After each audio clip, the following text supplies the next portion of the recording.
listening to Anja Asks Anybody. And today, I have on a total stranger I've never met before, but I'm told she's a poet, and her name is Angelisa, which, as an Anja, I immediately like this person. Hello, Angelisa, the poet. Hi, Anja. Thanks for having me on today. Absolutely. So I know absolutely nothing about you. What are the first things you'd like to reveal to me or anyone who you might want to know? Yeah, typically when I want people to get to know me, I share as much as I possibly can.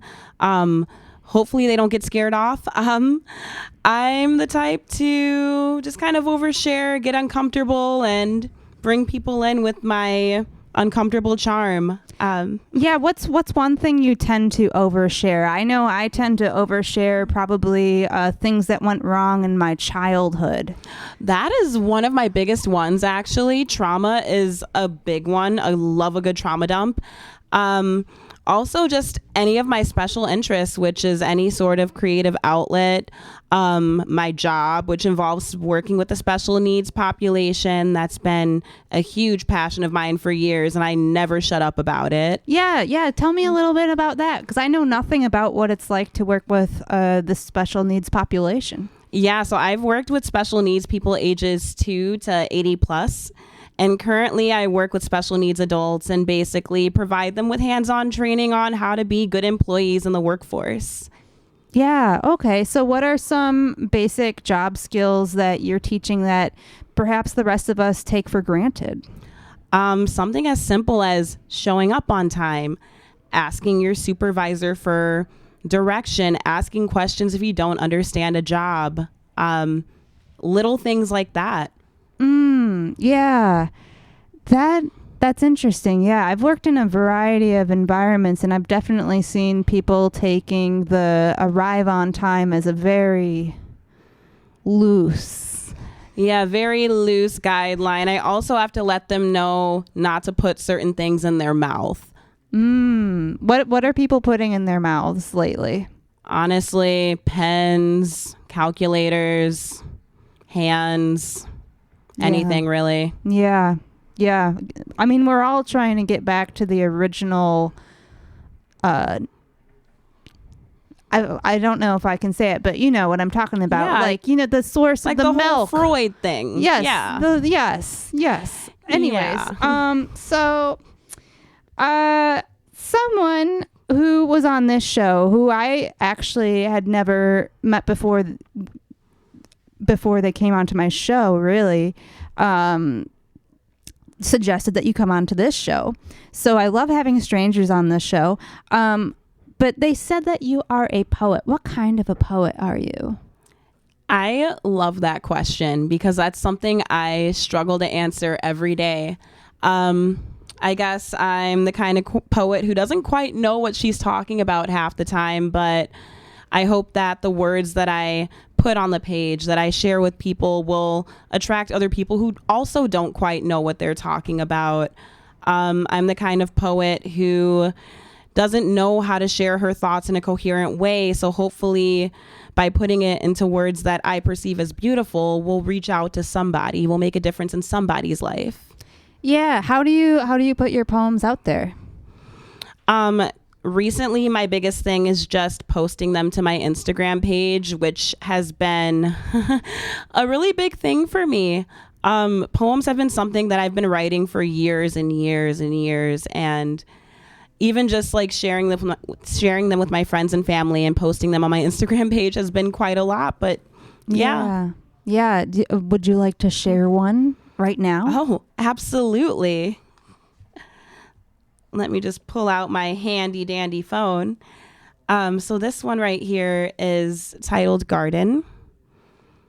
And it goes, my mind was once a garden where butterflies flew freely and flowers were planted neatly in rows.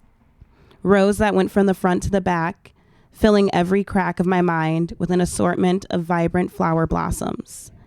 But then our worlds collided, and I was overcome by a love so one-sided and my gardens become more and more sparse as your weeds took over my garden part by part, section by section, row by row, until my garden was no more.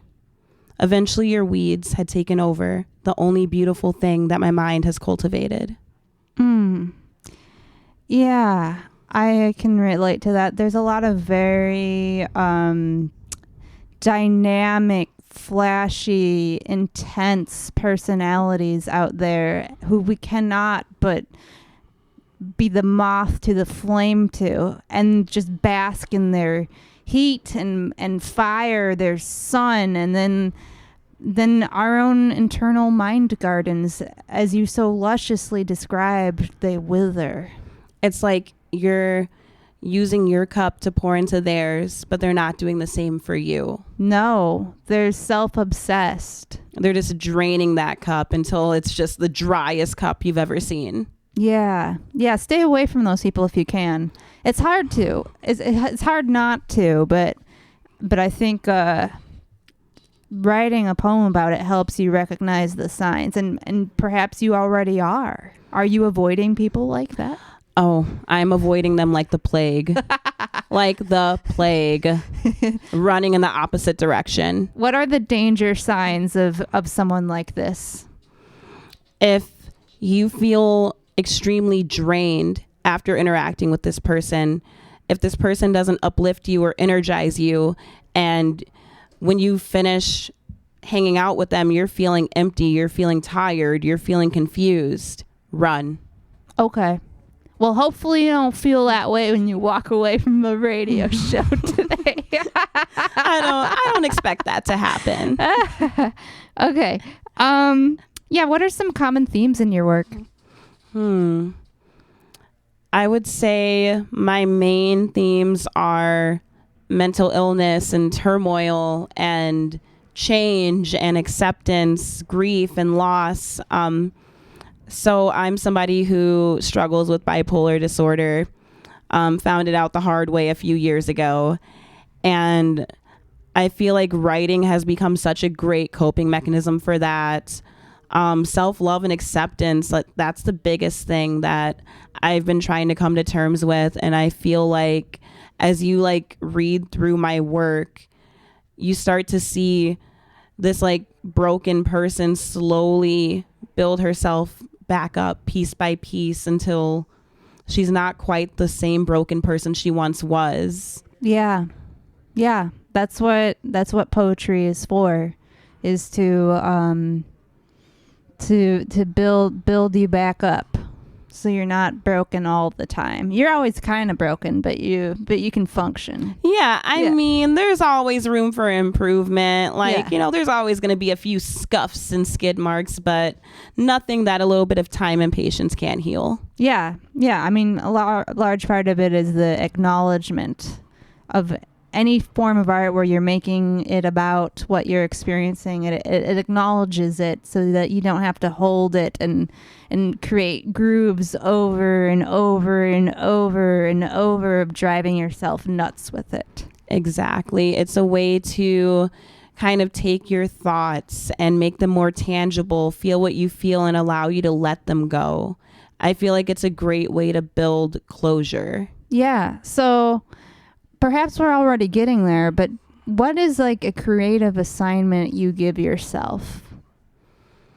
I would say my biggest thing is just finding some sort of creative outlet to engage in during the day. My whole life is based around creativity, and it could be something as small as find a 5-minute activity to engage in that is different than what you normally do. Can you give an example? Yeah. So I'm the queen of finding new hobbies to engage in, getting really good at them for a day or two, and then leaving them alone. So for a while I was let me learn how to crochet. So for 5-10 minutes every day, I'm crocheting a random piece of thing. It could be a little doily or a little garment of clothing that I decided I wanted to make that day. Or it could be, let me create some fun activity to engage with my clients at work. things like that. Yeah. Yeah, I notice, personally speaking, anytime I'm going through a really difficult time in life, that's usually when the crochet hook comes out. Because I feel like, if you're a person who struggles with neurotic thoughts of any kind, I've read the studies that say like crocheting is really good for that. It gets you out of the doom spiral. Yes, it's something to do with your hands, and within like the neurodivergent community, a lot of them need something to do with their hands when they're engaging in any activity, whether it's stressful or not. It kind of helps their brain function, helps them get through whatever task it may be. So yeah, I always try to find little things to do with my hands like that, and it does kind of help me get out of that doom spiral and instead create some like weird spiral little design, like making a hat or t-shirt or whatever out of yarn and a crochet hook. Yeah, usually if you see a new hat on my head, it means I've been through something. Well, you made it into something beautiful. Exactly. So. Exactly. A new helmet to endure the cruel world. Oh my goodness. Are you creative in other ways too? Like what other outlets do you have? You seem like a very creative person. Honestly, yes. I love any kind of creative outlet. I like to paint. I like to draw. I do digital art. I do portraits. I like to doodle. I like to coloring pages. I like to crochet, fashion and makeup and hair. I love all of it. Yeah. Any sort of creative expression is my jam. Cool. Yeah. What other things are you into? I would say besides hanging out with my cat, I like to listen to a lot of music, a lot of different types of music. I guess as a poet, music is something that truly speaks to me because it's poetry that's designed to like tickle your brain, you know? Tickle your brain. Yeah. Poetry. Like sonically. Sonically tickle your brain. Yeah. Try it today. Poetry. Yeah. Do you collect anything? Yeah, I actually love this question. So one of the weirdest things that I like to do is any flower bouquet that I ever receive, I save whether it's a leaf or a flower or a petal or anything, and I like to press them and use them as bookmarks. It's my way of like taking something temporary. Like they're always like, oh, flowers die, blah, blah, blah. Why would I buy you a bouquet? It's just going to die. But that's my way of like preserving it. Like they tell me it's going to die, but I'm like, no, challenge accepted. It's not going to die. It's going to live on forever in my dusty poetry books. Yeah. Yeah. That's definitely something people do. I see that fairly often in my husband's bookshop. We'll get a donation of old books and then it'll be like, oh, look, a 4-leaf clover. A dandelion. Yeah. Yeah. Yeah. When you're out in the world, and this is a real poet question, but when you're out in the world walking around, what are the things that you notice? And I love this question as well because walks are my favorite thing in the world. I average 17,000 steps a day. I notice a lot of things. I use it as a way to kind of ground myself and like clear my head, bring myself back into reality. So I notice a lot of things. Like I notice the way that the wind hits my hair. I notice the warmth or the coolness on my skin. I notice the leaves cracking underneath my feet. I notice the way that the clouds move. And now that it's fall and it's dark at 5:44 p.m., I notice the subtle shift in the hue of the sky, how it slowly becomes darker and darker within just 30 minutes of me walking. The rocks kind of tumbling as I inadvertently kick them. Yeah. Those kinds of things. I love these noticings because I feel like they're not what I notice when I'm out walking. What do you notice? I notice a lot of the people around me, like what they're wearing and where they're going, and if they seem like in a good mood or a bad mood. I notice a lot of like the cracks in the street, or things you have to walk around. I notice a lot of like the stickers and posters on the poles. I notice a lot of like the businesses. When I pass a certain restaurant, I notice a lot of the people eating their food, and kind of like that accidental moment of like you see them, they see you, and then like you both look away. You just unlocked a new fear, so now I'll be sitting with my back to a window every single time that I eat. Thanks. Yeah, well, I mean, but I feel like those are very reasonable things to notice as well. You're walking and you're noticing the normal things. I'm walking and I'm trying to disconnect. I'm trying to disconnect with the world to connect with myself. Yeah. Interesting. Yeah. Yeah. Well, I mean, and it makes you more regulated. Yeah, I think I'm just very obsessed with people in general.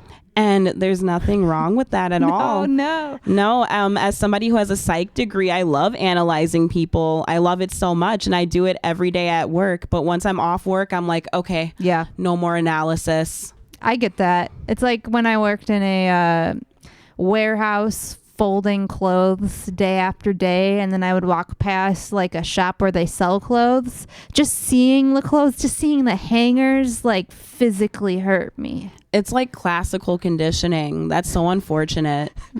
Can you explain classical conditioning to those of us who have forgotten their Psych 101 class? So it's essentially when you're exposed to a stimuli regularly and you start to associate feelings with that. So for example, if you're working from home and you have your home office set up in your bedroom, you might associate work with sleeping because your bed is right there. Yeah, I suppose you might be trying to sleep as often as you can. Yeah, so then you were associating folding clothes and seeing hangers with the pain of being in that warehouse. Yeah, although I also enjoyed the warehouse. It just, at a certain point, it becomes labor. Exactly.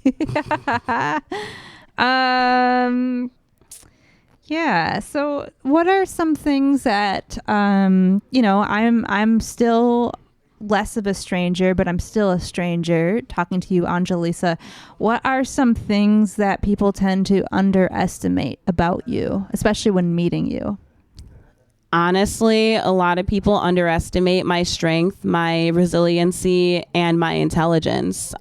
There's been way too many times where people are like, you're not smart enough to do this. You're not strong enough to do this. You don't have enough money to do this. You don't blah, blah, blah. You don't do whatever enough to do this. And I feel like just in every aspect of my life, I have been underestimated, and I like to spend my life just grinding, working hard, and trying to prove everyone wrong. Just showing that I can do whatever it is I put my mind to. I've become everything that these people have said that I will never be, and then some. Yes, I love that. Yes, I feel that. Yeah, I mean, I don't do this anymore, but for many years, especially when I was a much younger woman who looked like a teenager, you know. You still do. Thanks. Skin glowing. Yeah, I'm almost 40, but I look like a teenager. But like, there was a time when I would shake people's hands, and I'd make sure to try and hurt their hand a little bit, just to like. That's a power move, as you should. I do the same thing. Yeah. Just to let them know I'm not a limp leaf. You'll show them a firm handshake. Yeah. Ow. Yeah. People have told me that they're surprised that I can move across a room quickly. Like, what does that even mean? You look pretty agile to me. Thank you. Cat-like reflexes. What does that mean? I don't know. Like, do they expect me to roll like a worm? I would kind of love that, but that would be an odd expectation. Yeah. What is something that makes you powerful? Well, I touched on this a bit earlier, but definitely the walks. I have really been putting effort into my health and my strength this year, down about 40 pounds. No big deal. So my workouts definitely make me feel powerful. My writing makes me feel powerful. Learning new things and just kind of surprising those around me with my ideas makes me feel powerful. Just yesterday or the day before, I came up with this amazing idea at work, and my boss was like, "Was that you who did that?" I'm like, "Of course it was." And she called me a genius, and it's just fueling the fire within me even more. Is it an idea that you would be able to describe to our listeners? Yes, it was revolutionary. So at work, we require box cutters because we need to open boxes quite frequently. And there's a shelf that we all visit to grab whatever it is we need. There's been way too many times where I have approached this shelf and the box of whatever it is that we need at that time is not open, and I didn't have my box cutter. And I'm like, gosh, diddly darn it. Now I have to walk back to my desk, which is about 200 steps, get my box cutter.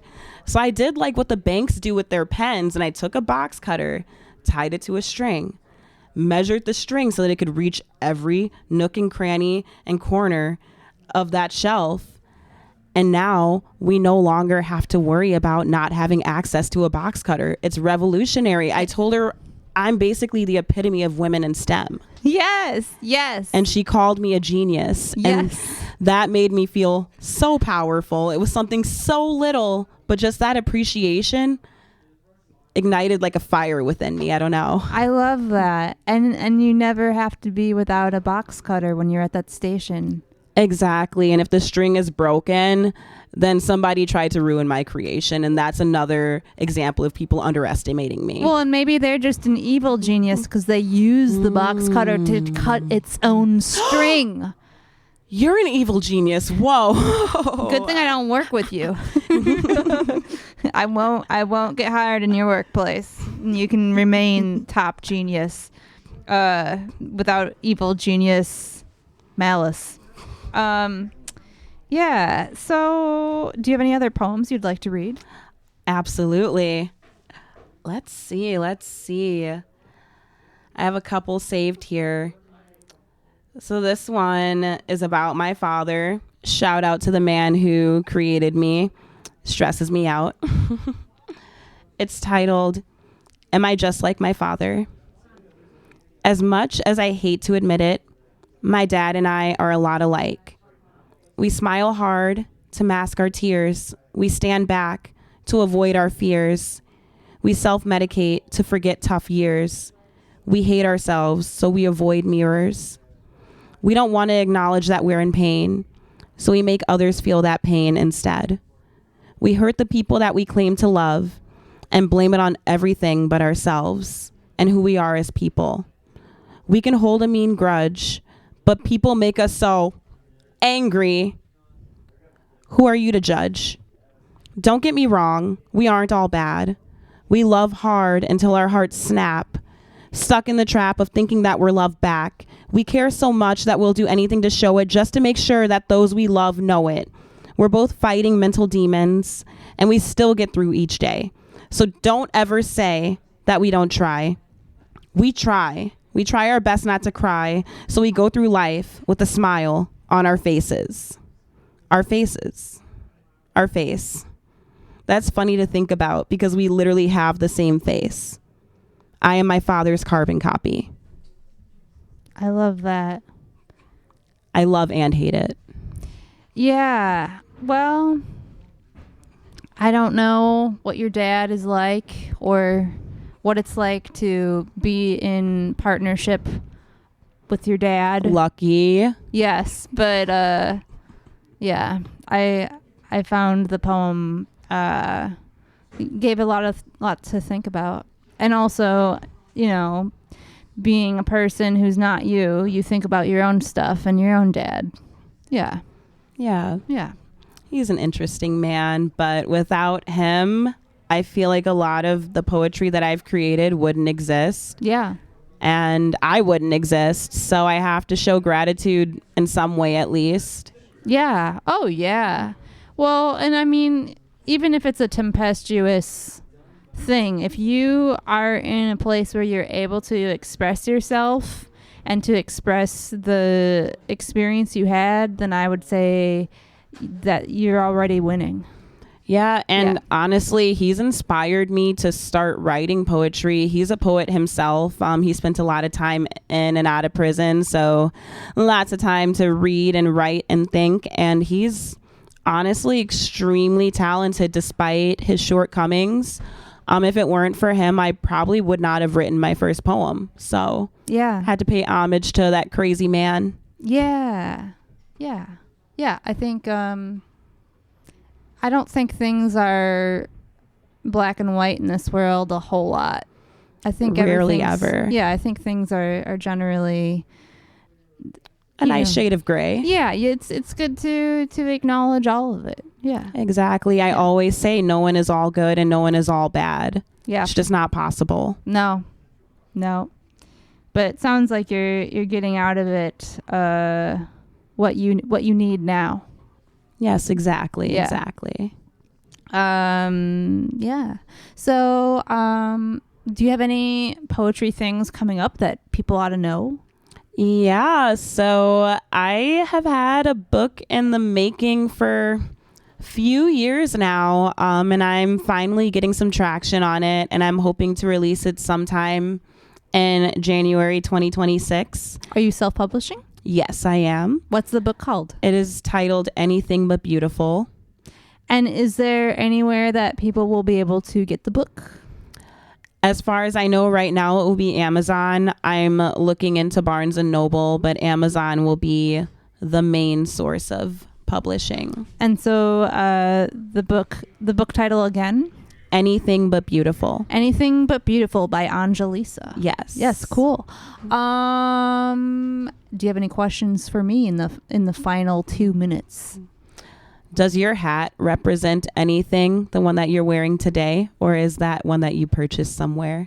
So this is a hat that I made when I was crocheting. So I'm trying to think exactly when I made it. I think it was probably the hat I made once I knew that my house was clean and cleansed again after the great bed bug debacle. Those are demons. They're demons. I'm sorry, friend. Yes. And so again, like I said before, crochet for me, if you see a new hat, you know something went wrong. And I think this is the hat that emerged after the infestation situation. Wow. Well, it is beautiful. I'm glad that you've made it out of that infestation situation. Yeah. And it was like yarn that I had before the infestation. And it was yarn I did not throw out. It was yarn I threw in the dryer and like still was able to make something with, because you're supposed to get rid of all of these things when that happens to you. But anyways, I want to thank you for coming onto the show. And we'll stay tuned for your poetry book. Feel free to come back on in the future to share it when it's out. And please, since you are no longer a stranger, please introduce me to another stranger to be on Anja Asks Anybody. All right. Toodaloo.